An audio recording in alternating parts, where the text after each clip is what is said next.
বলে আমার মাথায় মনে হয় 7 আসমানের বোঝা চেপে আছে, আমার মনে হয় মরণ, আমি মরিয়া যাব, আর দুনিয়ার সূর্য বুঝি দেখতে পারবো না, প্রসব বেদনা সহ্য করতে পারি না রে স্বামী। বাবা সান্ত্বনা দিয়া কয় ধৈর্য ধারণ করো, আমি আল্লাহর কাছে দোয়া করতেছি। দিনদার স্বামী গিয়া নামাজের মুসাল্লায় দাঁড়াইয়া একটা চিৎকার দিয়া কয় রে মালিক, কুদরতের ক্ষমতা জাহের করে দাও, আমার স্ত্রী মরণাপন্ন অবস্থায় বাচ্চা প্রসবের বেদনা সহ্য করতে পারে না রে আল্লাহ, কুদরতের সাথে তুমি আসান করে দাও। ও আল্লাহর বান্দারা, ওই প্রসব বেদনায় মা যতটা কান্না করেছেন, যতটা কষ্ট করেছেন, তুমি আমি সারা জিন্দেগির কামাই রুজি আর চামড়া খুলিয়াও যদি মাকে জুতা বানায় দেই, কোনোদিন মায়ের ঋণ আদায় করা কোনো সম্ভব হবে না। ও আল্লাহর বান্দারা, আমার মায়ার নবী এই মায়ের সম্মান বজায় রেখেছেন, কন্যাদের উপরে যেন জুলুম না হয়। ওই আরবের মুশরিক বেঈমানেরা ঘুরে আর কয় মুহাম্মদের কপাল খারাপ, কারণ ওর ছেলে নাই, ওর আছে কন্যা, মরিয়া গেলে ওর ইজ্জত আর বংশ কে রক্ষা করবে। নবীর মনে কষ্ট, আল্লাহ পাক সান্ত্বনা দিলেন, ইন্না আতাইনা কাল কাউসার, ও নবী আপনাকে কাউসার দান করছি, টেনশন নাই। নবী খুশি হইয়া জাতির সামনে চিল্লায় বলতেছেন, ও দুনিয়াওয়ালারা, আমি কেমন আল্লাহর প্রিয় বান্দা জানোনি, অথচ আমার একটা ছেলেও নাই, আমি 4 কন্যার বাবা। তোমরা কন্যাদের উপরে জুলুম করবা না, এ নিমক হারাম, ও কুলাঙ্গার, ছেলে হইলে খুশি, মেয়ে হইলে কষ্ট পাও, কি লাভ? 10টা ছেলে যদি হয় আর বাবার ইজ্জত নষ্ট করে, এই ছেলের কোনো দরকারই নাই। একটা মেয়ে যদি পাও, আল্লাহর শুকর আদায় করিও, 10টা সন্তানের উপকার একটা মেয়ের দ্বারা আল্লাহ ব্যবস্থা করে দিবে। মেয়েরা বাবার জন্য যেই পাগল, হাজারো সন্তান বাবার জন্য ওই পাগল না, ওই মায়া অন্তরে রাখে না। যার কন্যা আছে সে ছাড়া বুঝানো যাবে না। মেয়েরা বাবার জন্য যে কত আসে, বাবা যদি একটু অসুস্থ হয়ে যায়, ছেলেরা বিরক্ত হয়, এত অসুস্থ হসপিটালে কে নিবে, কিন্তু মেয়ে যখন শুনে খানা বন্ধ করে দেয়, পাগলের মতো দৌড়ায়। বাবার অসুস্থ খবর পাইয়া বলে আমি আর ঘরে থাকবো না। বাবায় কই? বলে হসপিটালে। কয় দৌড়াও। ওই মেয়েটা বাবার কাছে যায়, বাবা এত কষ্ট পাইও না, কাঁদিও না। একটা মেয়ে বাবার জন্য এতটাই ফেদা, এতটাই মায়া মোহাব্বত নিয়ে চলে।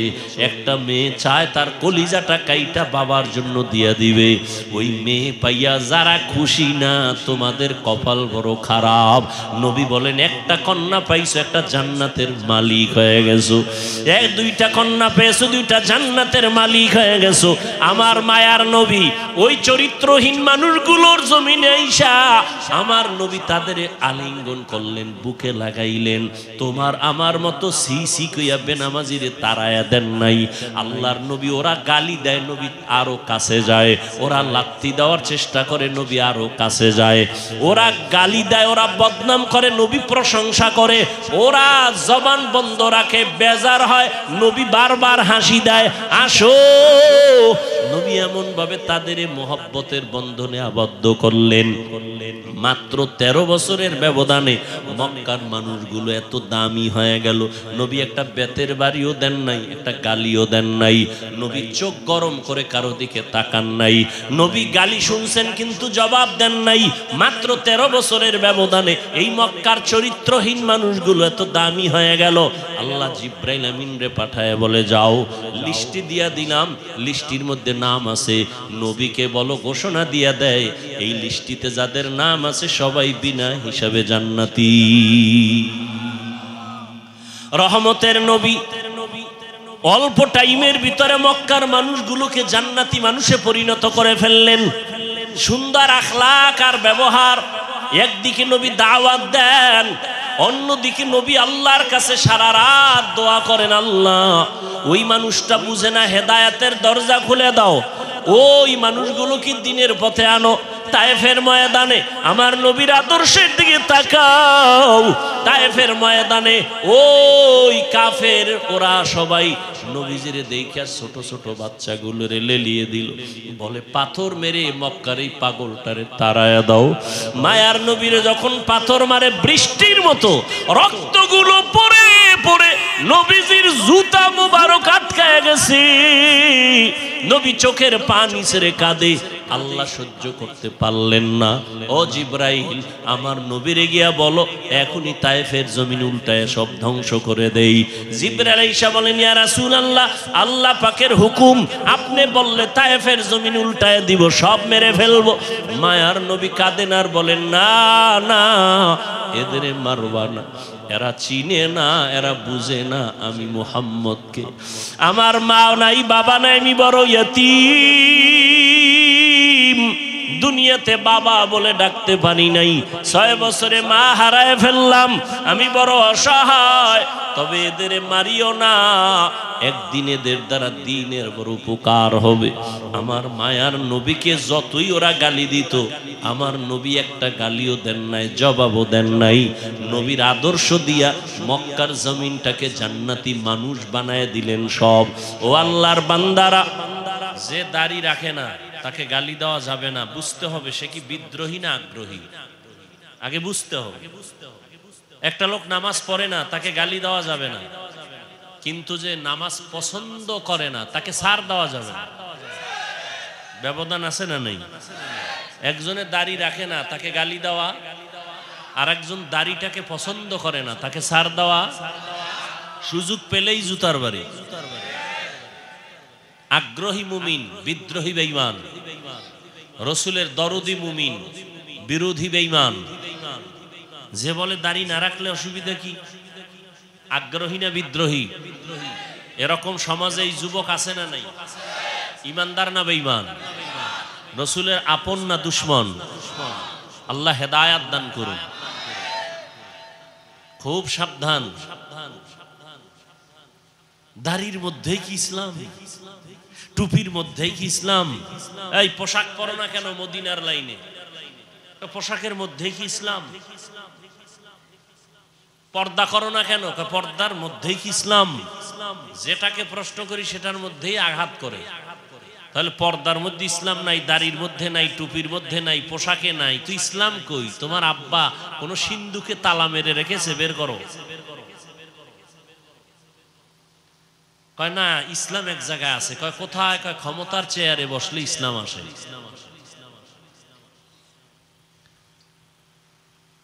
আসলে আমরা আরবি প্রবাদ শিখেছি, কুল্লু ইনাইন ইয়াতারাশাহু বিমা ফি।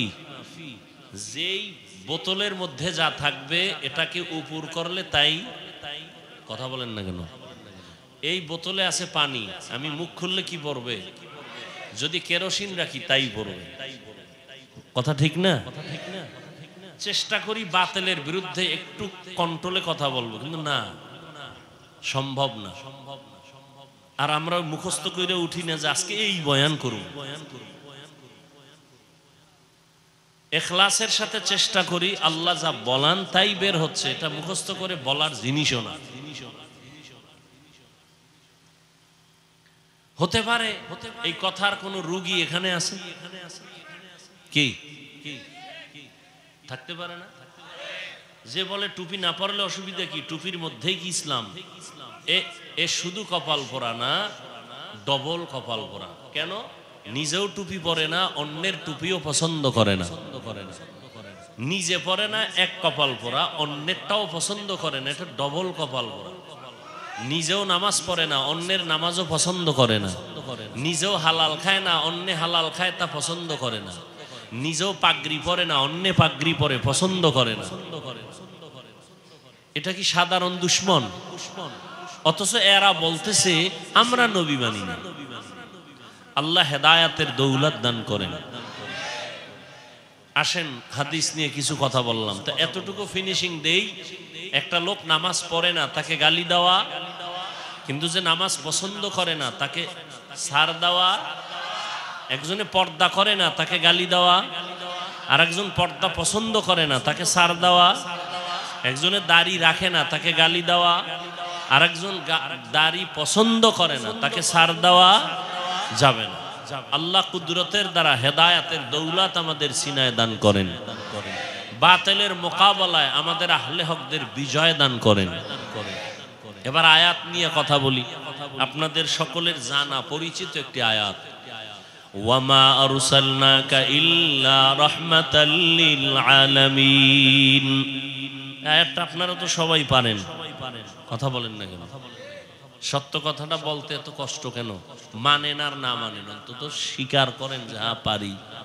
কোরআন শরীফ পড়তে না জানলে আয়াতটা মুখস্থ হয়ে গেছে, শুনতে শুনতে শুনতে শুনতে অনেক জিনিস মুখস্থ হয়, এটা ভুলে না। বুঝেন নাই? পড়া কথা মাঝে মাঝে ভুলে যায়, কিন্তু শুনে যে কথাটা অন্তরে ঢুকে এটা ভুলে না। আয়াতটা খুব সহজ। যারা নবীর আশেক দাবিদার এরা খুব বেশি বেশি আয়াত কয় এই আয়াতটা, কিন্তু আয়াতের হাকিকত থেকে তারা অনেক দূরে পড়ে আছে। আয়াত কি বলল? আল্লাহ বলেন, হে রাসূল, আমি আপনাকে দুনিয়াতে পাঠাই নাই, হ্যাঁ পাঠিয়েছি জগৎ সমূহের রহমত হিসেবে। ডাইরেক্ট বললেই তো হইতো আপনাকে জগতের রহমত করে পাঠাইলাম। প্রথম বললেন পাঠাই নাই, আবার বলেন হ্যাঁ পাঠিয়েছি জগৎ সমূহের রহমত করে। গুরাইয়া বললেন কেন? ফাইলুল হাকিম লা ইয়াখলু আনিল হিকমা। হাকিম বা জ্ঞানী তাদের কোনো কাজ, তাদের কোনো কথা হিকমত বা জ্ঞান থেকে শূন্য না। আল্লাহ এমন কেন বললেন? দুনিয়ার সব মানুষের জেহেনটাকে পরিশুদ্ধ করে বললেন, এর মানুষ ভালো করে অন্তরে কথাটা তুমি বদ্ধমূল করে নাও। আমার নবীকে পাঠাই নাই বলিয়া তোমাদের জেহেনটাকে আমি পরিশুদ্ধ করলাম। আমার নবীকে পাঠাইলাম পুরাটাই রহমত করে। নবীর পুরাটাই রহমত, এর বাইরে কিছুই নাই। জগৎ সমূহের জন্য রহমত। এখানে অনেকে তরজমা করে উভয় জগতের জন্য রহমত। উভয় জগৎ মানে দুনিয়ার জগৎ, পরকালের জগৎ। আমি তরজমা করলাম জগৎ সমূহের জন্য রহমত। তার মানে জগৎ দুইটা না, জগৎ আরো বেশি।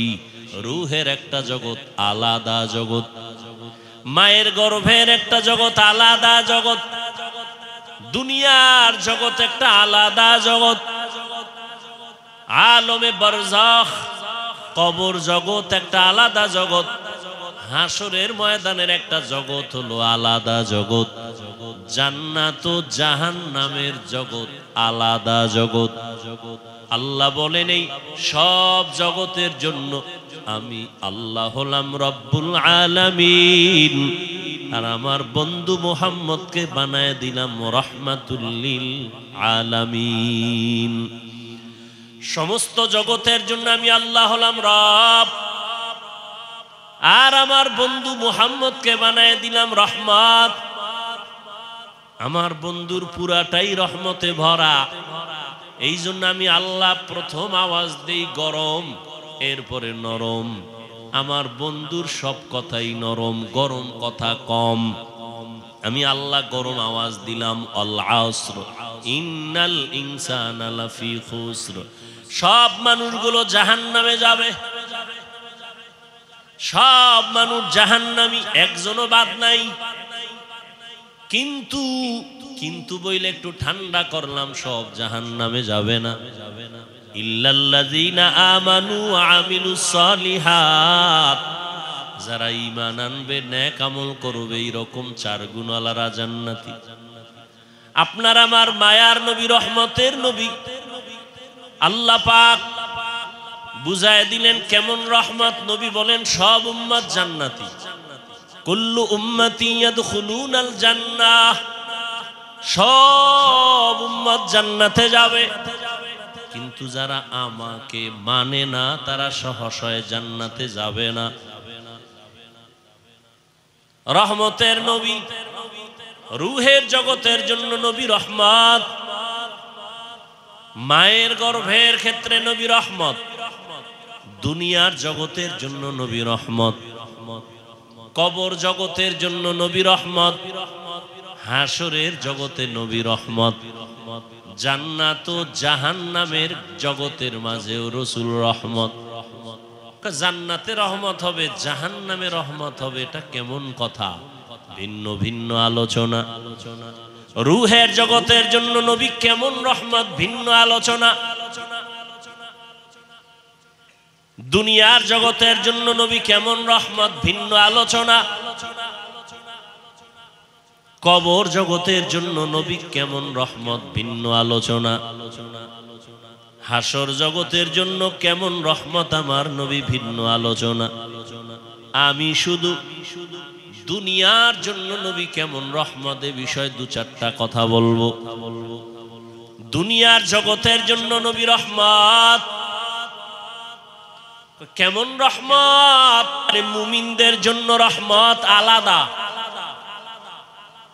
মুমিনদের জন্য নবী রহমত,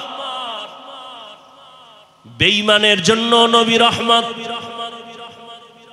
পুরুষের জন্য নবী যেমন রহমত, নারীদের জন্য নবী রহমত। মানুষের জন্য নবী যেমন রহমত, জিনদের জন্য নবী রহমত, ফেরেশতাদের জন্য নবী রহমত। নবী যেমন মানুষের জন্য রহমত, ভিন্ন ভিন্ন প্রাণীদের জন্য নবী রহমত। মরা গাছের জন্য নবী রহমত, সমুদ্রের প্রাণীর জন্য নবী রহমত, জঙ্গলের প্রাণীদের জন্য নবী রহমত। কেমনে কেমনে কেমনে কেমনে প্রত্যেকটার পেছনে একটা ঘটনা আছে, এগুলোর কাহিনী আছে, আলোচনা। রহমতের নবী এমন এক সময় আল্লাহ দুনিয়ার জমিনে পাঠাইলেন, যেই সময় পুরা দুনিয়াটা একটা এলোমেলো অবস্থা। মানুষের মধ্যে কোনো শান্তি নাই, আদব নাই, শিষ্টাচার নাই, মানবতা নাই। এর মধ্যে সব থেকে বেশি খারাপ হলো মক্কার মানুষ। মক্কার মানুষ এতটাই খারাপ, যেই খারাপ মানুষ আর দুনিয়ার কোথাও ছিল না। চরিত্রহীন, এত খারাপ। আল্লাহর ঘর বাইতুল্লাহ নারী আর পুরুষেরা উলঙ্গ হয়ে তাওয়াফ করে।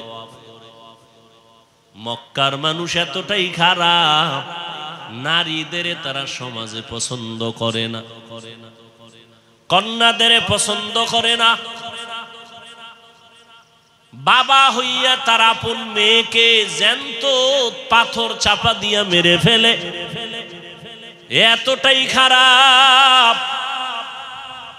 টেকনাফের জমিনে মদের আড্ডা চলে, কোথাও ইয়াবার আড্ডা চলে।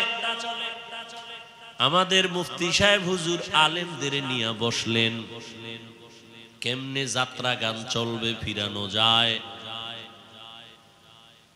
কেমনে নারীদের নিয়ে গান বাজনা উলঙ্গ নাটক চলবে, বন্ধ করা যায়।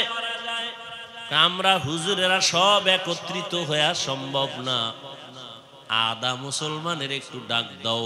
পুরাতন না আদা মুসলমান কোন এলাকার? কয় ওই এলাকার যারা আদা মুসলমান, নামাজ পড়ে আবার মিশা কথাও কয়, নামাজ পড়ে আবার সুদও খায়, এমন নামাজি আছে না নাই? এদের ডাক দাও। 2-4-5 জন গণ্যমান্য আদা নামাজিরে ডাকলো। ডাকার পরে কয় ভাই, তোমগে এলাকার ভিতরে মদের আড্ডা চলে, কি করা যায়? কয় হুজুর আপনি যাইয়েন না, আমরা গিয়ে দেখি কি অবস্থা। মোটামুটি আমরা একটা ধারণা নিয়ে আসি। ফাইনাল আপনার পরিবেশ যদি থাকে আমরা আপনাকে নিবে, আর আগে নেওয়া যাবে না। হুজুর যদি ডাইরেক্ট এসে যায়, নারীদের আড্ডায়, নারীদের নাচ গানের প্যান্ডেলে, মানুষ বলবে এত বড় হুজুর কেমনে আসলো, লজ্জা কি নাই? ঠিক নি? কেমনে আসলো এই বেহায়া নারীদের আড্ডাখানায়? কিন্তু আমার আল্লাহ পাকের নিজাম, সারা দুনিয়ার মানুষগুলো মুরব্বি হারা, মানবতা নাই। ব্যবহার ভালো নাই, চরিত্র ভালো নাই, মক্কার মানুষ আরো খারাপ। কোন ভালো হুজুর, ভালো আলেম খারাপ জায়গায় প্রথমে যায় না, মানুষ খারাপ বলে, বলে না? বলে না? আমার আল্লাহ, আমার নবী কেমন পবিত্র, কোনো তুলনা নাই, কিন্তু তারে আল্লাহ এমন জায়গায় পাঠাইলেন যেই জায়গার মানুষ পুরা দুনিয়ার মধ্যে চূড়ান্ত খারাপ। দেখছেননি কারবা? দুনিয়ার মধ্যে চূড়ান্ত খারাপ যেই মানুষগুলো, সেখানে আপনার আমার পবিত্র নবীকে পাঠাইলেন। এমন এক সময় রহমতের নবীকে আল্লাহ পাঠাইছেন। সারা দুনিয়ার মানুষ এত খারাপ হলো কেন? এখান থেকেও একটা পয়েন্ট আমরা বুঝে নিতে পারি। সারা দুনিয়ার মানুষ সব খারাপ কেমনে? আর বাইতুল্লাহ যেই ঘর, দামি ঘর, দেখলেই কলিজা ঠান্ডা, দেখলেই সওয়াব, এই জায়গার মানুষ অন্য মানুষের তুলনায় একটু কম খারাপ থাকবে, এরা আরো বেশি খারাপ। কারণ কি? এর একমাত্র কারণ হলো এদের কাছে কোনো মুরব্বি নাই। উম্মতের মুরব্বি নবী ঈসা নবী নাই, আমগো নবী আসবেন, মাঝখানে অনেক সময় চলে গেল, মুরব্বি নাই। আবার যারা মুরব্বির চেয়ারে ছিলেন, ক্রমান্বয়ে তারা দুনিয়ার লোভে পড়ে হক আর বাতিলটাকে খলত মলত করে ফেললো, ওলট পলট করে ফেললো। দুনিয়ার লোভ তাদেরকে হকের রাস্তা থেকে পিছনে নিয়ে গেল। এই জন্য যারা মুরব্বি মানবে না, তাদের মরার আগেই পদস্খলন হবে। আল্লাহ মানুষ বানাইছেন, মানুষ বানায় মানুষ যেন তার সম্মান ঠিক রাখিয়া চলতে পারে, সেজন্য দুইটা ব্যবস্থাও দিয়েছেন। প্রথম ব্যবস্থার নাম মুরব্বি মেনে চলো, দ্বিতীয় ব্যবস্থার নাম আল্লাহর দেওয়া কিতাব অনুসরণ করো। বর্তমান দুনিয়াতে মানামানির ক্ষেত্রে তিনটা দল আছে সারা দুনিয়ায়। এক দল বলে আমরা মুরব্বি মানি না, আমরা কিতাব মানি, কোনো ব্যক্তি মানি না। চায়ের দোকানে বইয়া চা পান করে আর আড্ডা দেয়। আমরা হাদিস কোরআন মানি, কোনো হুজুর টুজুর মানি না, ওলিয়া উলিয়া মানি না, মাযহাব মানি না, আমরা কোনো ব্যক্তি মানি না। যারা শুধু কিতাব মানি বলে, ব্যক্তি মানে না, আল্লাহর কসম তারা ভণ্ড। আর এক দল আছে আমরা মুরব্বি মানি, কোনো কিতাব মানি না। কিতাব মানবো কি? আব্বাও পড়তে পারে না, আমরাও পড়তে পারি না, কোরআনের আরবি কি পড়তে জানি না, হাদিসের আরবি বুঝি না, পড়তেও পারি না। আমগো পীর সাহেব যা কয় তাই মানবো। কয় পীর যদি জাহান্নামের দিকে নেয় কি করবি? কয় যাবো। তাহলে যারা কিতাব মানে, শুধু ব্যক্তি মানে না, ভণ্ড। আবার যারা ব্যক্তির গোলামি করে, কোনো কিতাব মানে না, কোরআন সুন্নাহর আলোকে চলে না, তারাও ভণ্ড। আর যারা বলে আমরা ব্যক্তিও মানি, কোরআন হাদিসও মানি, তারা হক। কারণ ব্যক্তি ছাড়া কোরআন হাদিস বোঝা যাবে না। তবে ব্যক্তিকে আল্লাহ আমি সিলেকশন করে দিলাম, পরীক্ষা দিবি ছাত্র, পরীক্ষায় পাশ করার জন্য তোকে গাইড দেওয়া লাগবে, তাও আমি দিয়ে দিলাম। আল্লাহ বলেন গাইডের নাম কোরআন। গাইড বুঝো না, বুঝাইয়া দেওয়ার জন্য কোচিং মাস্টার লাগবে, কোচিং প্রাইভেট মাস্টার। এরা তোরে গাইড ধরে ধরে বুঝাবে, পরীক্ষার প্রশ্নগুলো দাগায় দিবে।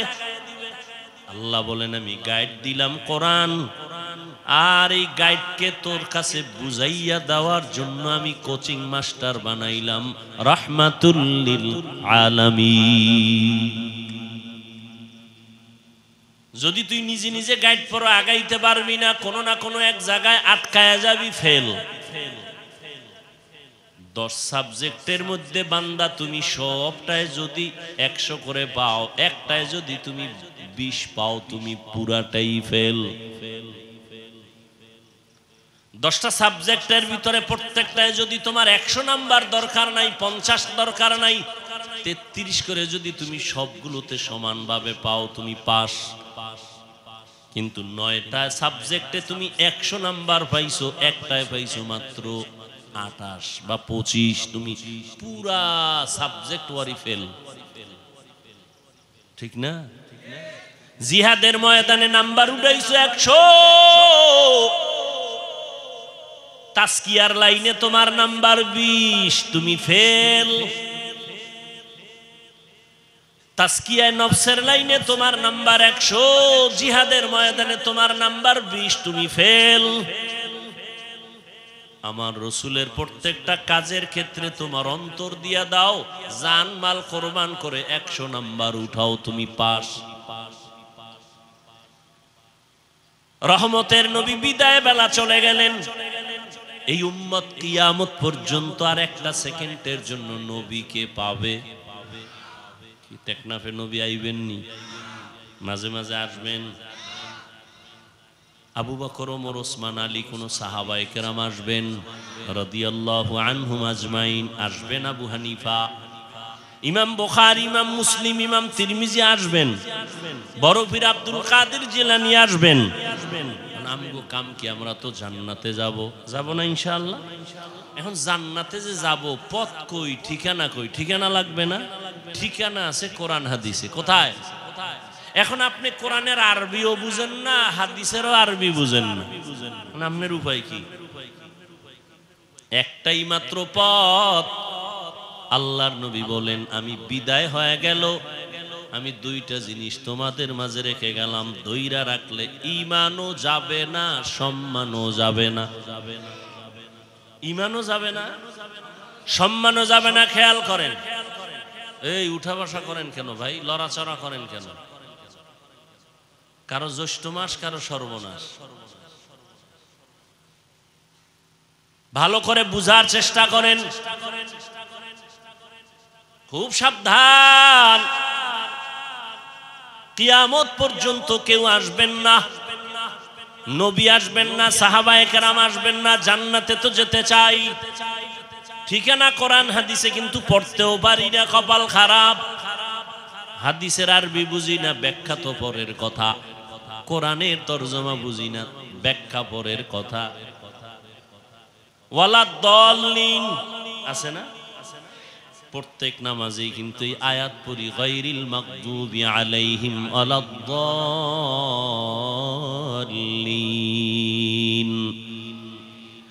দল্লিন মানে দল্লিন, দল্লান মানে পথভ্রষ্ট, গোমরাহ। কি বুঝেননি? গোমরা বুঝেন তো ভাই? কথা বলেন। গোমরা, পথভ্রষ্ট, দল্লিন। আচ্ছা, আপনি তো এই তরজমাটা শিখা ফেলছেন। দল্লিন, দল্লান মানে গোমরা। এই তরজমা সব জায়গায় যদি করেন, দেখেন তো, ওয়াদ-দুহা ওয়াল-লাইলি ইযা সাজা মা ওয়াদ্দা'আকা রাব্বুকা ওয়া মা ক্বালা ওয়ালাল আখিরাতু খায়রুল লাকা মিনাল উলা ওয়ালা সাওফা ইউতিকা রাব্বুকা ফাতারদা আলাম ইয়াজিদিকা ইয়াতীমান ফাআওয়া। এরপরের আয়াতটা যারা পারেন পড়েন, ওয়া ওয়াজাদাকা দাল্লান ফাহাদা। আল্লাহ নবীর শানে আয়াতগুলো বলছেন। দল্লান পইরে আসছেন, দল্লিন মানে গোমরা। নবীরে বলবেন, আল্লাহ বলছেন, নবী আপনি গোমরাহ, আপনি পথভ্রষ্ট, আমি আপনাকে হেদায়েত দিছি। রসুলের শানে এই কথা বলে বেয়াদবি না? কথা বলেন না কেন? আপনি তো বাংলা তরজমা শিখছেন, আপনি তো বলবেন নবীও গোমরা।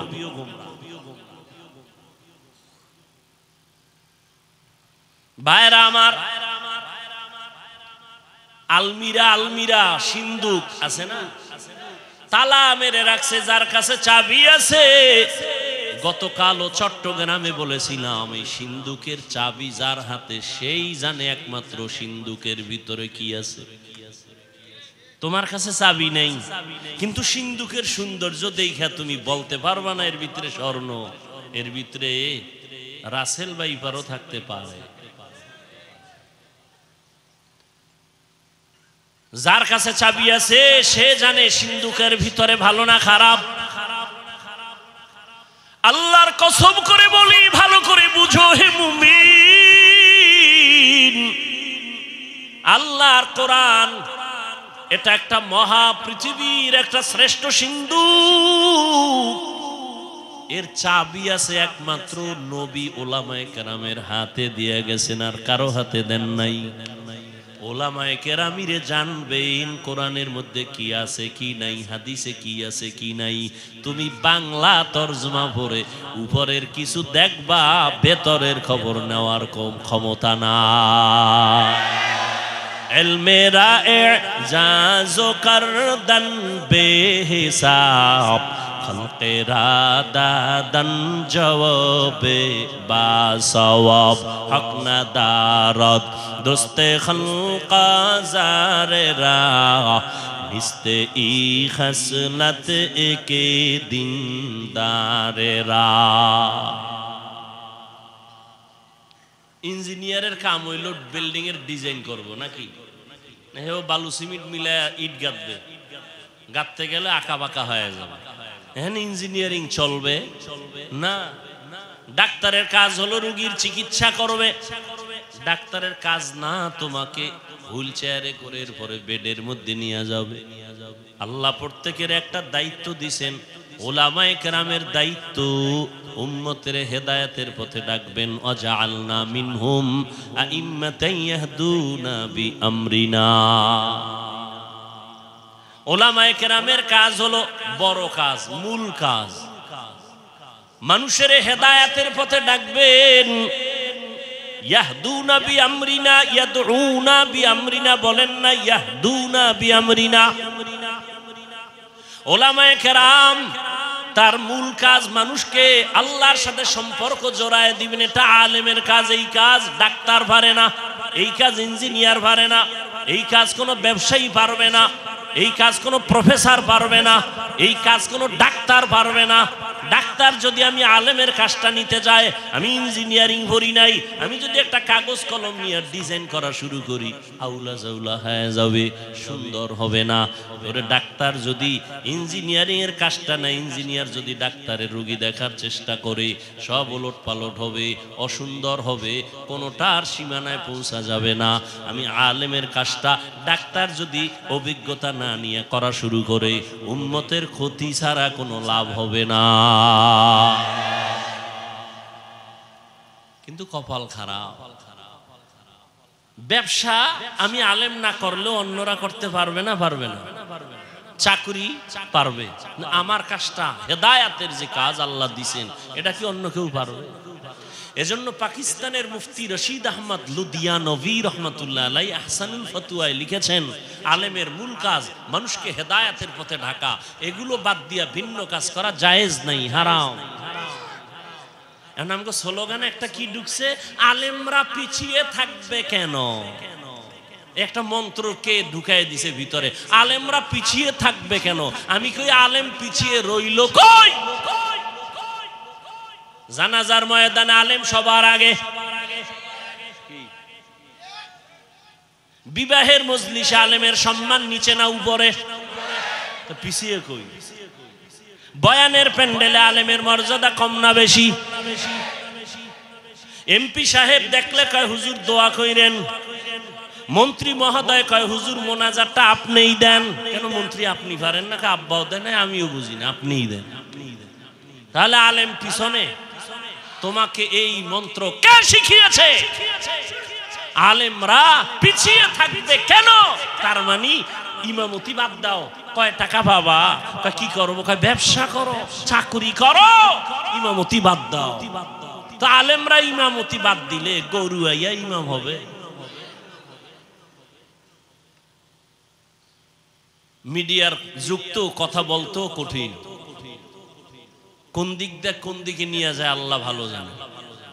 ছিদ্রান্বেষণকারীরা তো ওত পেতে আছে। আল্লাহ আমাকেও হেদায়াত দান করেন, আপনাদেরকেও হেদায়াত দান করেন। ভাইরা আমার, আল্লাহ কয় এই একজনের লাখ লাখ টাকা কামাই করে হারাম পথে, ও যা পায় তার থেকে 1000 গুণ বরকত। তুই ইমাম রে আমি 5000 টাকায় দিই, তোর কাছে পছন্দ লাগে না? একজনে 20 লাখ টাকা কামাই করে, 50 লাখ কামাই করিয়া না খাওয়ায় শান্তি, না বউ দিয়া শান্তি, সন্তান দিয়া শান্তি, সম্মান নাই, কিচ্ছু নাই। কি ভাই, জিকির কোন হিসাবের না আল্লাহর? তো জিকিরের সাথে আপনাদের দুশ্মনী আছে? আমি সেদিনও কিতাবে দেখছি, আল্লাহর জমিন ও আসমানের মধ্যে আল্লাহর নামের যত জিকির, শ্রেষ্ঠ জিকির হলো এই জিকির, লা ইলাহা ইল্লাল্লাহ, লা ইলাহা ইল্লাল্লাহ, লা ইলাহা ইল্লাল্লাহ, লা ইলাহা ইল্লাল্লাহ, লা ইলাহা ইল্লাল্লাহ। কত মজার জিকির। জিকিরে হক আমদ গদাই রূহে রা, মারহামা মুদ ই দিলে মজরুহে রা। যেই বান্দা মিষ্টি খায় না সে মজা বুঝে, যে দধি খায় না সে দধির মজা বুঝে না, যে কুমিল্লার রসমালাই খায় না সে কুমিল্লার রসমালাইয়ের মান বুঝবে না। যেই বান্দা মাওলার নামের জিকির করে না ও জিকিরের মজা কখনো বুঝবে। আল্লাহর কসম, যত কঠিন থেকে কঠিন মুসিবতে আপনি পড়ে যান, আপনি সাথে সাথে আমার মাওলাকে স্মরণ করেন, লা ইলাহা ইল্লাল্লাহ, লা ইলাহা ইল্লাল্লাহ, লা ইলাহা ইল্লাল্লাহ, লা ইলাহা ইল্লাল্লাহ। অর্থ কি? ও আল্লাহ, আপনি ছাড়া আর কোনো আমার ইলাহ নাই, কোনো রাজ্জাক নাই, কোনো মাহবুদ নাই, কোনো মাশুক নাই, কোনো মাহবুব নাই। আপনি আমার একমাত্র মালিক। ইজ্জত দেওয়ার মালিক আপনি ছাড়া আমার কেউ নাই, সম্মান দেওয়ার মালিক আল্লাহ আপনি ছাড়া কেউ নাই, রিজিক দেওয়ার মালিক আপনি ছাড়া আমার কেউ নাই। ও আল্লাহ, আমার সম্মান আপনি হেফাজত করেন, ইজ্জতের হেফাজত করেন, রিজিকের ব্যবস্থা করেন। ও আল্লাহ, মুসিবত থেকে হেফাজত করেন। এই নিয়তে জিকির করবেন, জিকির করবেন মোহাব্বত লাগাইয়া, কোনো তাবিজ লাগবে না। এটাই হলো মুসিবত থেকে হেফাজতের বড় তাবিজ। ইমাম সাহেবরা তাবিজ লেখেন, আপনারা আবার রাগ করেন না। যাগো তাবিজ লাগবে এরা তো দরজায় গিয়ে সিরিয়াল দিবেই। ভাইরা আমার, কি কথা জানি বলতেছিলাম, গেছে, ভুলে গেছে আধা মিনিটে। ওলামায়ে কেরাম, আল্লাহ পাক রব্বুল আলামিন বলে, তাকায় দেখ, দুনিয়ার মানুষ কোটি টাকা কামাই করিও শান্তি নেই, তোরে 5,000 টাকায় কেমন শান্তি দিছি জানোনি? মাসে মাসে 5 লাখ টাকা কামাই করে ঘরের মধ্যে খাওয়ার মতো পেটওয়ালা সংখ্যা আছে মাত্র কম। কারণ ওরা পেটওয়ালা খানার সংখ্যা কমাইছে, ট্যাবলেট খাইয়া সন্তান বাড়ায় না।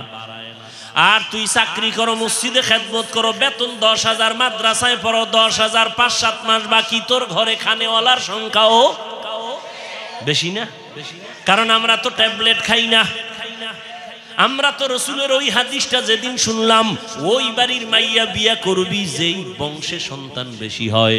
কারণ কিয়ামতের ময়দানে আমি মুহাম্মদ অন্য নবীর উম্মতের তুলনায় আমি বেশি উম্মত নিয়ে গর্বের সাথে জান্নাতে যাব। ভাইরা আমার, কিন্তু কথা কেমনে বলি, বড় কঠিন। যারা স্লোগান দেয় ট্যাবলেট খাইয়া, ছেলে হোক মেয়ে হোক দুটার বেশি না, একটা হলে ভালো হয়, না হইলে আরো ভালো। এই ট্যাবলেট ওয়ালারা বলো, 20 বছর আগের তুলনায় বর্তমানে মানুষের সংখ্যা বাংলাদেশে কম না বেশি? তো ট্যাবলেট কই? তোমরা যে সন্তান বন্ধ করলা জন্ম নিয়ন্ত্রণ করিয়ে, কই কমাইতে তো পারলা না। কারণ কি? বান্দা চাইলে কিছুই হয় না, আমার আল্লাহ চাইলে সব হয়। আল্লাহ যা চাইবেন তাই হবে, বান্দা যা চাবে তা হবে না। তবে হ্যাঁ, বান্দা চাইলেও হবে যদি বান্দার চাওয়াটা আল্লাহর চাওয়ার সাথে মিলে যায়। ভাইরা আমার, আল্লাহ পাক চাইছেন মানুষ বাড়াবেন। এখন বেঈমানের কথা কমাও কমাও, মানুষ কমাও কেন? দুইটা কথা, দুইটা স্লোগান কারা, মানুষ বেশি হলে থাকবে কই, খাবে কি? এই স্লোগান দুইটা। আল্লাহ কয় দোনোটার চাবি আমার হাতে রাখছি। মানুষ কই থাকবে ব্যবস্থা আমি করব, মানুষ কি খাবে ব্যবস্থা আমি করব। মুরব্বীরা বলেন তো 1% জায়গা বুঝেন না? মুরব্বীরা বলেন না কেন? কয় শতাংশ? 1% জায়গায় যেই পরিমাণ ধান হইতো 20 বছর আগে, এখন কম না বেশি? বাড়াইছে সরকার। আপনার আব্বা কে বাড়াইছেন? আগে 10টা পেয়ারা খাইলো জিব্বায় টের পায় না কি খাইছি, আর এখন 1টা কেজি পেয়ারা একজনে খাওয়া যায় না। এই খানার বরকত কে দিছে? ওয়াতারযুকু মান তাশাউ বিগাইরি হিসাব।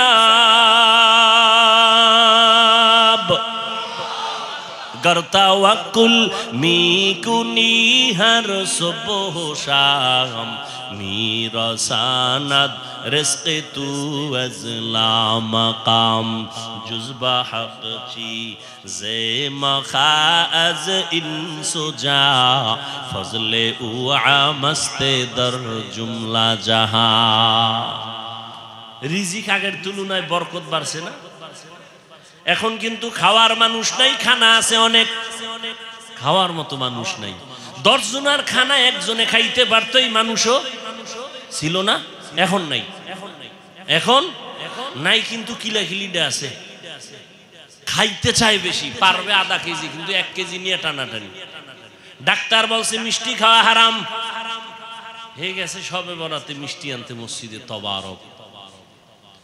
1 পটলা নিয়ে 1 হাতে পকেটে নিয়ে আর 1 হাত বাড়াইছে আর 1 পটলা নেওয়ার জন্য। আছে না নেই? একজনের পিছন দিয়ে তাকায় দেখে আমি একটাই পাই না, ও একটা পাই আর একটা লই টানে কেন? ও পিছনের লই টান দিছে। টান যখন দিছে 2 জনের ভিতরে লাগছে ঝগড়া, কিলেকিলি। শেষ পর্যন্ত একজনও আর খাইতে পারল না, খালিয়াতে বাড়ি। খাইতে পারে না কিন্তু খাওয়ার আগ্রহ নিয়ে জুলুম পর্যন্ত মানুষ করে, গরিবের উপরে জুলুম করে। আল্লাহ বলেন দেখ রিজিকের চাবি আমার হাতে রাখলাম, এই চাবিটা দুনিয়ার কারো কাছে দেয় নাই আল্লাহ। যদি সরকারের হাতে দিতেন, দুনিয়ার কোন কোটিপতির হাতে দিতেন, আমগো হুজুরগো কত আগে না খাওয়া মেরে ফেলতো, ঠিক না? কিন্তু আল্লাহ দেখছেন নি মহামারী করোনা, চোখে আঙ্গুল দিয়ে আল্লাহ দেখায় দিলেন, সারা দুনিয়াটা স্তব্ধ হয়ে গেল। চাকরি বন্ধ, ব্যবসা বন্ধ, স্কুল বন্ধ, কলেজ বন্ধ, ট্রেন বন্ধ, প্লেন বন্ধ, দোকান বন্ধ, সব বন্ধ হয়ে গেল। তাকায় দেখছো আল্লাহর কোরআনের একটা মাদ্রাসাও বন্ধ হয় নাই। কয়জন হুজুর না খাইয়া মারা গেছে করোনার সময়, ভিক্ষা করছে কিছু দাও। আল্লাহ তাদের অল্প টাকা দেয় কিন্তু এর মধ্যে বরকত অনেক বেশি। বরকত বুঝেননি? একজনে 3 প্লেট খাইয়া আরো কিছু দে থাকলে, আর একজনে 1 প্লেট দিয়া 4 জনে খাইয়াও কিছু থেকে যায়, পেটে খাওয়ার জায়গা নাই, ক্ষুধা নাই। এ হলো বরকতি খানা। আল্লাহ রিজিকে বরকত দেয়। কেউ খাওয়ার পরে কয় বাথরুমের দরজা তাড়াতাড়ি খোল, আমার পেটের অবস্থা বড় খারাপ, নিম্ন চাপ শুরু হয়ে যাচ্ছে। আর একজনে খায় দিব্যি আরামে ঘুমায়, কোনো টেনশন নাই, কোনো রোগ নাই, ডাক্তার নাই। আল্লাহ বলেন ওরে বান্দা তাকায় দেখ, ইহুদি খ্রিস্টান সমস্ত দুনিয়ার বিধর্মীরা চায় ইসলামের আলো বন্ধ হয়ে যাক।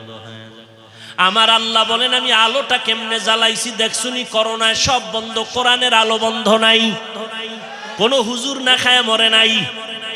কেমন কুলাঙ্গার সন্তান, বাবায় করোনায় আক্রান্ত, ছেলেরা ট্রিপল মাস্ক লাগায়া বাবার কাছেও যায় না করোনা। এলাকার গরিবের টাকা দিয়ে কয় লাশটা বাইরে ফেলে রাস্তায়, টাকা পায় গরিবেরা বাবার লাশটা রাস্তায় ফেলে আসলো। সন্তানরা দরজা জানালা আটকায় দিল, জানালা খুলি একবারও তাকায় নাই বাবার লাশটা কি কুত্তায় খাইলো নাকি জানাজা হলো, আর দেখেই নেই। কি হইল? ওই করোনার সময় শত শত লাশ।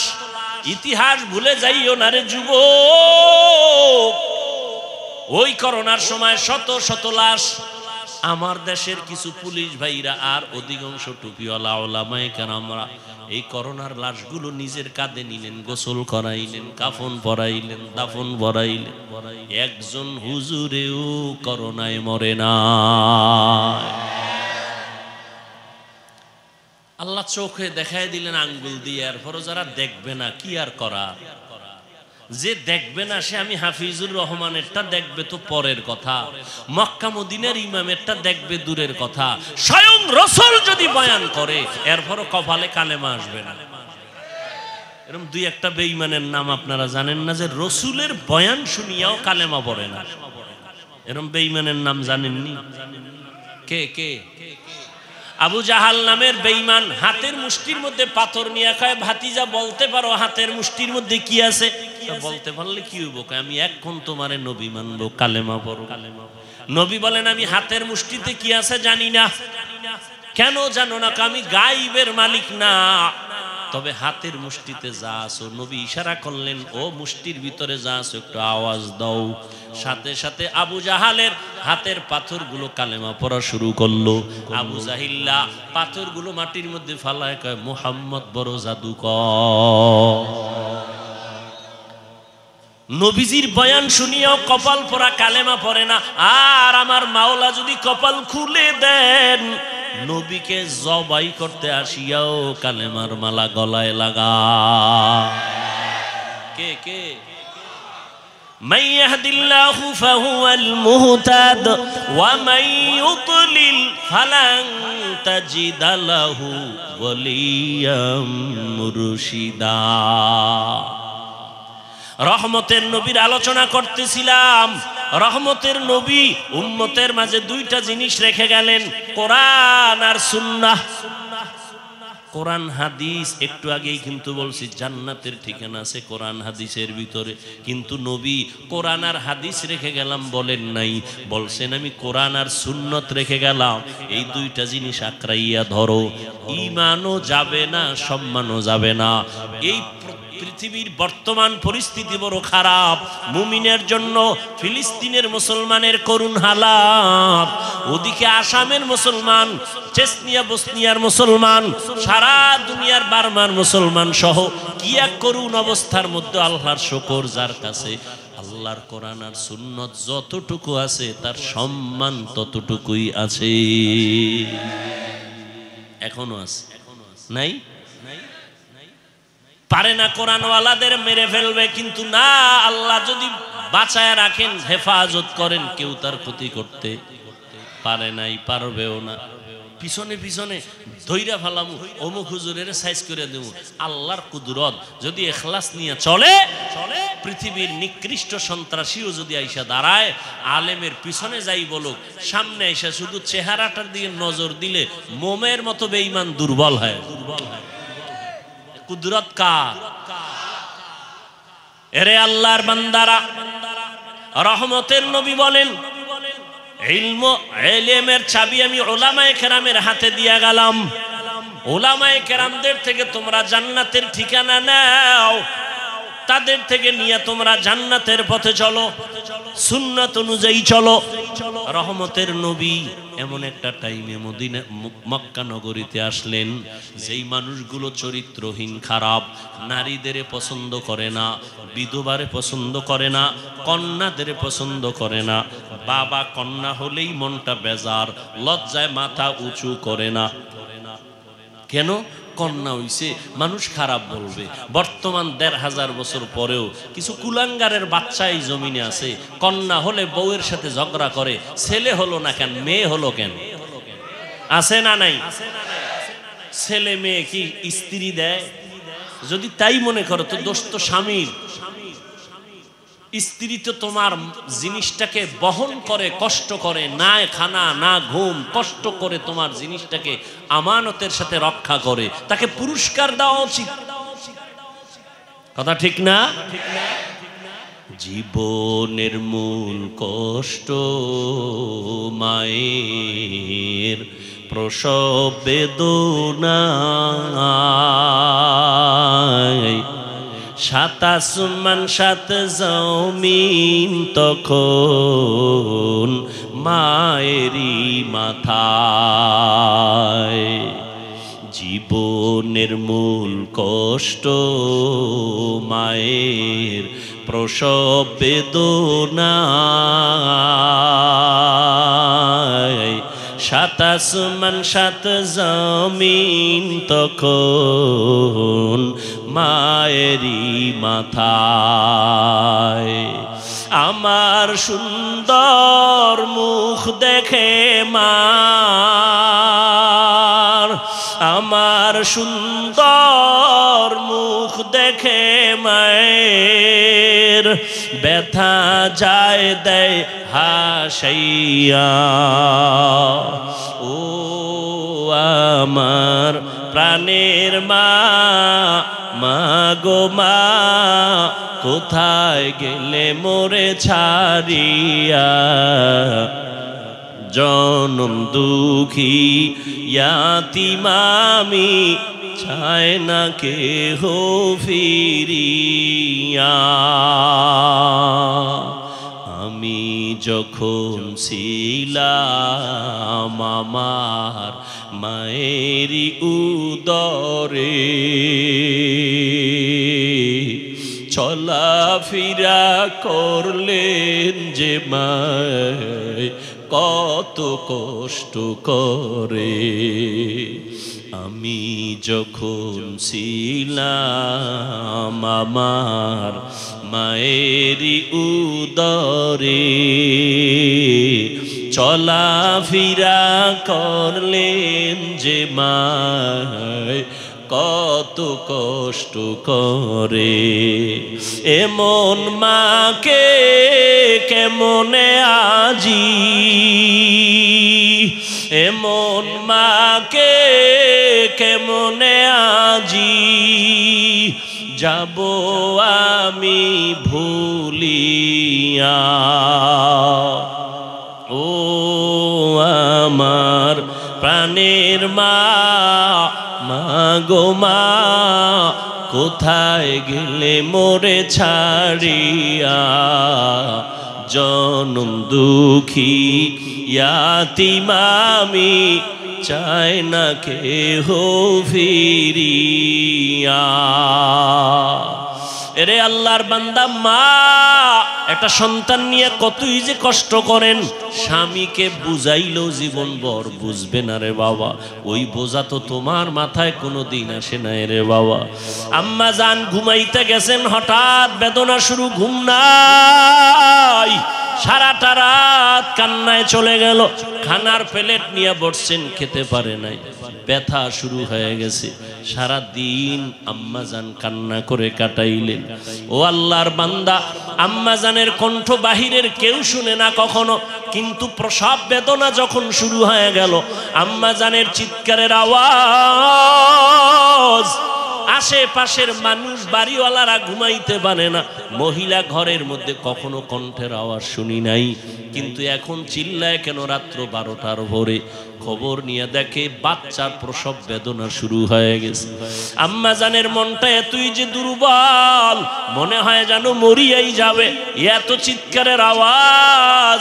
আমার দাদি, আমার নানি পাশে বসে আম্মাকে বুঝাইছে, থামাইতে পারে না। আম্মা জান এক পর্যায়ে নিরুপায় নিজেরে মনে করিয়া স্বামীকে ডাকছে, আমার বাবারে ডাকছে। আব্বা জানকে গোপনে ডাইকা আমার দাদি নানিরে কয়, চলে যাও, আমার স্বামীকে একটু কাছে আনো। আমার স্বামীকে কাছে আনলেন। আম্মা জান স্বামীর হাতটা ধইরা চোখের পানি ছেড়ে কাঁদে আর কয়, স্বামী, আমি আপনার ঘরে সংসার করতে গিয়ে কত বেয়াদবি করেছি। আপনার যেইভাবে খেদমত করা দরকার আমি করতে পারি নাই। দয়া করে আপনি আমার দাবিটা ছেড়ে দেন, আমাকে মাফ করে দেন। আব্বা জান বলে, বিবি তুমি এমন কেন করো? বলে, আমার মাথায় মনে হয় 7 আসমানের বোঝা চেপে আছে, আমার মনে হয় মরণ, আমি মরিয়া যাব, আর দুনিয়ার সূর্য বুঝি দেখতে পারবো না। প্রসব বেদনা সহ্য করতে পারি না রে স্বামী। বাবা সান্ত্বনা দিয়া কয়, ধৈর্য ধারণ করো, আমি আল্লাহর কাছে দোয়া করতেছি। দিনদার স্বামী গিয়া নামাজের মুসাল্লায় দাঁড়াইয়া একটা চিৎকার দিয়া কয়, রে মালিক, কুদরতের ক্ষমতা জাহের করে দাও।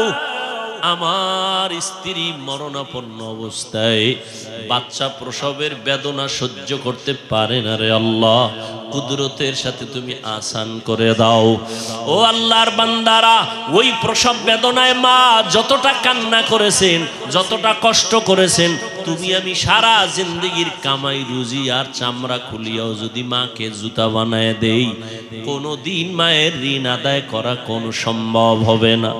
ও আল্লাহর বান্দারা, আমার মায়ার নবী এই মায়ের সম্মান বজায় রেখেছেন, কন্যাদের উপরে যেন জুলুম না হয়। ওই আরবের মুশরিক বেঈমানেরা ঘুরে আর কয় মুহাম্মদের কপাল খারাপ, কারণ ওর ছেলে নাই, ওর আছে কন্যা, মরিয়া গেলে ওর ইজ্জত আর বংশ কে রক্ষা করবে। নবীর মনে কষ্ট, আল্লাহ পাক সান্ত্বনা দিলেন, ইন্না আতাইনা কাল কাউসার, ও নবী আপনাকে কাউসার দান করছি, টেনশন নাই। নবী খুশি হইয়া জাতির সামনে চিল্লায় বলতেছেন, ও দুনিয়াওয়ালারা, আমি কেমন আল্লাহর প্রিয় বান্দা জানোনি, অথচ আমার একটা ছেলেও নাই, আমি 4 কন্যার বাবা। তোমরা কন্যাদের উপরে জুলুম করবা না। এ নিমক হারাম, ও কুলাঙ্গার, ছেলে হইলে খুশি, মেয়ে হইলে কষ্ট পাও, কি লাভ? 10টা ছেলে যদি হয় আর বাবার ইজ্জত নষ্ট করে, এই ছেলের কোনো দরকারই নাই। একটা মেয়ে যদি পাও, আল্লাহর শুকর আদায় করিও, 10টা সন্তানের উপকার একটা মেয়ের দ্বারা আল্লাহ ব্যবস্থা করে দিবে। মেয়েরা বাবার জন্য যেই পাগল, হাজারো সন্তান বাবার জন্য ওই পাগল না, ওই মায়া অন্তরে রাখে না। যার কন্যা আছে সে ছাড়া বুঝানো যাবে না। মেয়েরা বাবার জন্য যে কত আসে, বাবা যদি একটু অসুস্থ হয়ে যায়, ছেলেরা বিরক্ত হয়, এত অসুস্থ, হসপিটালে কে নিবে? কিন্তু মেয়ে যখন শুনে খানা বন্ধ করে দেয়, পাগলের মতো দৌড়ায়। বাবার অসুস্থ খবর পাইয়া বলে আমি আর ঘরে থাকবো না। বাবায় কই? বলে হসপিটালে। কয় দৌড়াও। ওই মেয়েটা বাবার কাছে যায়, বাবা এত কষ্ট পাইও না, কাঁদিও না। একটা মেয়ে বাবার জন্য এতটাই ফেদা, এতটাই মায়া মোহাব্বত নিয়ে চলে। একটা মেয়ে চায় তার কলিজাটা কাইটা বাবার জন্য দিয়া দিবে। ওই মেয়ে পাইয়া যারা খুশি না, তোমাদের কপাল বড় খারাপ। নবী বলেন, একটা কন্যা পাইছো, একটা জান্নাতের মালিক হয়ে গেছো। 2টা কন্যা পেয়েছো, 2টা জান্নাতের মালিক হয়ে গেছো। আমার মায়ার নবী ওই চরিত্রহীন মানুষগুলোর জমিনে আইসা আমার নবী তাদের আলিঙ্গন করলেন, বুকে লাগাইলেন। তোমার আমার মতো সিসি কইয়া বেনামাজিরে তারায়া দেন নাই। আল্লাহর নবী, ওরা গালি দেয়, নবী আরো কাছে যায়। ওরা লাত্তি দেওয়ার চেষ্টা করে, নবী আরো কাছে যায়। ওরা গালি দেয়, ওরা বদনাম করে, নবী প্রশংসা করে। ওরা জবান বন্ধ রাখে, বেজার হয়, নবী বারবার হাসি দেয়, আসো। নবী এমন ভাবে তাদের মোহব্বতের বন্ধনে আবদ্ধ করলেন। মাত্র 13 বছরের ব্যবধানে মক্কার মানুষগুলো এত দামি হয়ে গেল। নবী একটা বেতের বাড়িও দেন নাই, একটা গালিও দেন নাই। নবী চোখ গরম করে কারো দিকে তাকান নাই। নবী গালি শুনছেন কিন্তু জবাব দেন নাই।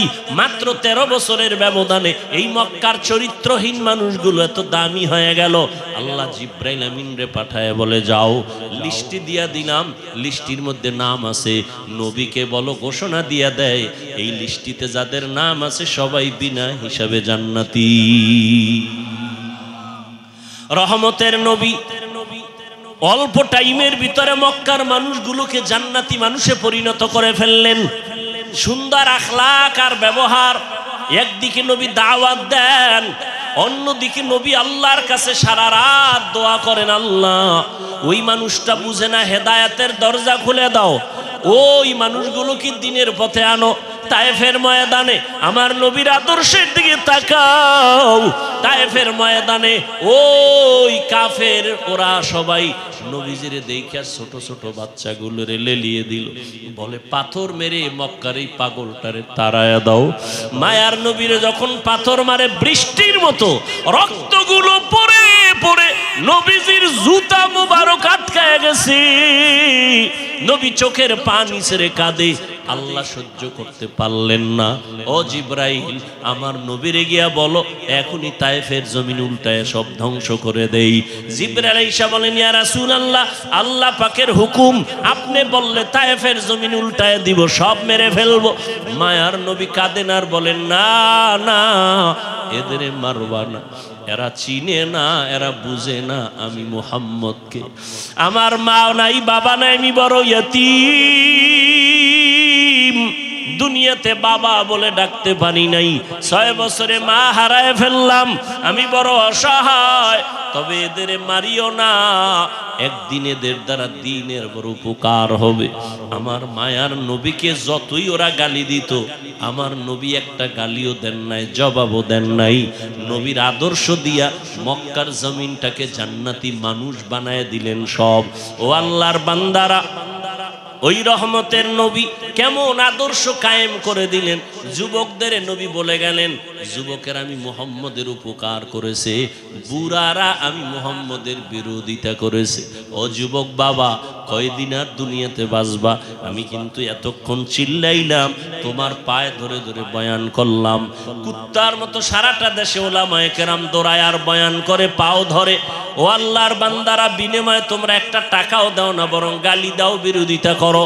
এরপর আলেমরা কিন্তু এর গালির জবাবও দেয় না, বরং দেখলে হাসি মুখে সালাম দেয়, মোহব্বতের সাথে বুকে লাগায়।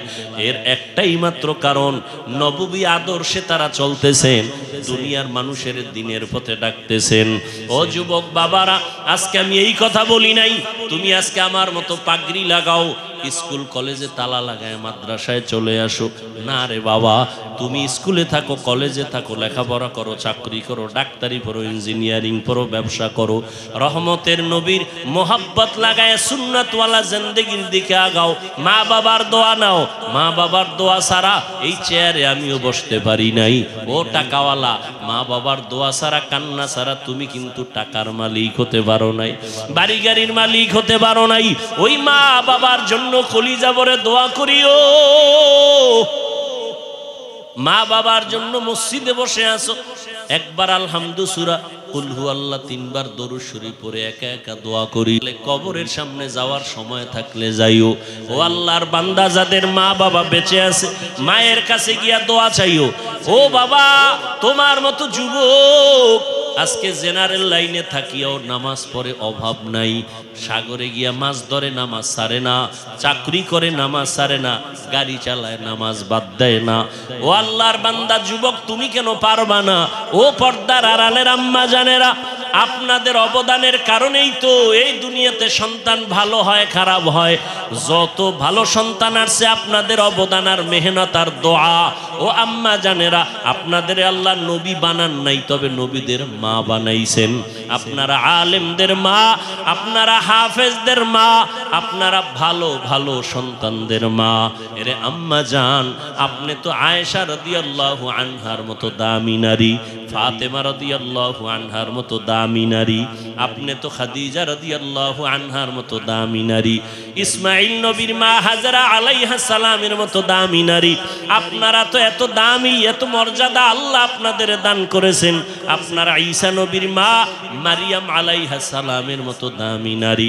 আপনার মতো কত মা, কত বোন এখনো আছে, নামাজ পড়ে, পর্দা করে, স্বামীর মাল হেফাজত করে, সন্তানগুলোকে দিনের পথে মেহনত করে, মোবাইলে সময় নষ্ট করে না। এরে আম্মা জানেরা, আপনারা কেন পারবেন না? একটা সন্তানকে কোরআনওয়ালা বানায়া ডাক্তার বানাবেন, কোরআন পড়াইয়া ইঞ্জিনিয়ার বানাবেন, কোরআন পড়াইয়া নামাজি একজন প্রফেসর বানায়া যাবেন। ওই সন্তান ডাক্তারি করলেও কোরআন পড়িয়া মা বাবার জন্য দোয়া করবে। এমন একটা আদর্শ সন্তান দুনিয়াতে রেখে যাবেন। ও সন্তানেরা, মা বাবার দোয়া নাও, বেঁচে থাকলে মায়ের কাছে যাও। মাকে যদি বলো, মা এই যুবকেরা দেখলাম কত তওবা করলো, কান্না করলো, আমার তওবার নিয়তি আসে না, কান্নাও আসে না, কারণটা কি? মনে হয় আল্লাহ আমার গুনার কারণে বেজার হয়ে গেছে, দিলটা পাথর হয়ে গেল, চোখে পানি নাই। মা তুমি মাথায় হাত দিয়ে একটু দোয়া করে দাও। তুমি যদি দোয়া করো আল্লাহ পাক কবুল করে আমাকে হয়তো রাস্তা খুলে দিবেন। মা যদি দোয়া করে দেয় কপাল খুলে যাবে। ও আল্লাহর বান্দারা, এখনো যদি অন্তর তৈরি থাকে তওবার জন্য, পিছনে তো কম নামাজ ছাড়ো নাই, কম বেপরদায় চলো নাই, গুনাহ তো কম করো নাই, এখন আল্লাহর কাছে মনে মনে বলো, হে দয়ার মালিক, তুমি তো রিজিকের মালিক, তুমি আমার হায়াতের মালিক, তুমি তো আমার ইজ্জত দেয়ার মালিক। আজকে থেকে জীবনে যত গুনাহ করছি আর করব না, নামাজ ছাড়বো না, বেপরদায় চলবো না, দাড়ি কাটবো না, মুরব্বীদের কথা শুনবো, ওলামায়ে কেরামের পরামর্শ নিয়া নবীর তরিকায় চলবো, কোনোদিন মা বাবার সাথে বেয়াদবি করব না। খাঁটি অন্তরে যদি তওবা করো, আমার আল্লাহ দরজা খুলে তোমাকে কবুল করবেন, অন্তর তৈরি হবে। তবে এটাও সত্য কথা, আবু জাহালের মতো কিছু অন্তরওয়ালা দুনিয়াতে থাকবে, হাজারো বয়ানে দিল নরম হবে না, বয়ানের পরে বাইরে গিয়া তারা বিরোধিতা করে গুনার পাল্লা ভারী করবে। আর ওমরের মেজাজওয়ালা যারা গুনার কথা স্মরণ করে চোখের পানি ছেড়ে তওবা করবে, ও আল্লাহ, জাহান্নামের আগুনের গরম সহ্য করতে পারবো না রে মালিক, সূর্যের গরম সহ্য করতে পারবো না, ও আল্লাহ তুমি মাফ করে দাও, দুনিয়া থেকেই আমি তওবা করে নিলাম। যদি আল্লাহর বান্দা তওবা করার খাঁটি নিয়ত থাকে, অন্তরে কোনো মুনাফিকি না থাকে, তওবার নিয়ত থাকলে দুটো হাত আমার আল্লাহকে দেখায় দাও। আয় আল্লাহ আমাদের তওবা কবুল করে নেন, হাতগুলো কবুল করে নেন। আয় আল্লাহ তওবার উপরে মজবুত হইয়া উলামায়ে কেরামের পরামর্শ নিয়া নবীজির সুন্নাত অনুযায়ী চলার তৌফিক দান করে দাও। মা বাবার দোয়া নিয়ে চলার তৌফিক দান করো। আয় আল্লাহ আমাদের সবাইকে দ্বীনের খাদেম হিসেবে কবুল করে নাও, আমিন। আল্লাহ সবাইকে কবুল করেন।